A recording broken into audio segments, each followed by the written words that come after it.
Γρηγόρη, πρόγραμμα διατροφικής ψυχολογίας στους αθλητές.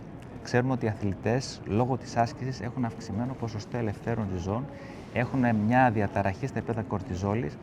Πώς η διατροφή μπορεί να επηρεάσει και να βελτιώσει την κατάσταση? Ευχαριστώ, Τάσο, για την ερώτηση. Είναι πολύ ενδιαφέρουσα ερώτηση, διότι οι αθλητές πραγματικά έχουν πολύ ψηλό οξυδωτικό στρες. Για παράδειγμα, στο ποδόσφαιρο, μετά από έναν αγώνα, το οξυδωτικό στρες βρίσκεται σε πολύ ψηλά επίπεδα και αυτό κρατάει για περίπου 2 μέρες. Οπότε οι αθλητές θα πρέπει να αντιμετωπίσουν αυτό το οξυδωτικό στρες και με τη μέθοδο της σωστής διατροφής.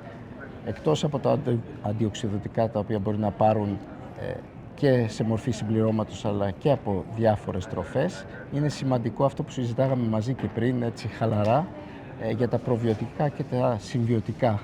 Γιατί η υγεία του εντέρου σχετίζεται φυσικά με την υγεία όλου του άξονα που επικοινωνεί με τον εγκέφαλο και ρυθμίζει όλες αυτές τις διαδικασίες στο σώμα. Γρηγόρη, από την εμπειρία σου, ασχολούνται οι γυμναστές με διαιτολόγους έτσι ώστε να αντιμετωπίσουν αυτό το θέμα?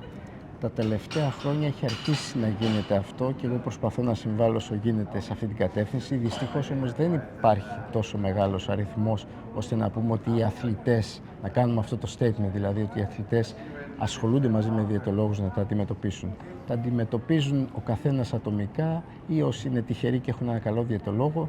Οπότε νομίζω ότι είναι μια περιοχή που χρειάζεται ανάπτυξη. Θα μπορούσε κάποιος να πει ότι η διατροφική ψυχολογία μπορεί να συμβάλλει στη βελτίωση της απόδοσης ενός αθλητή?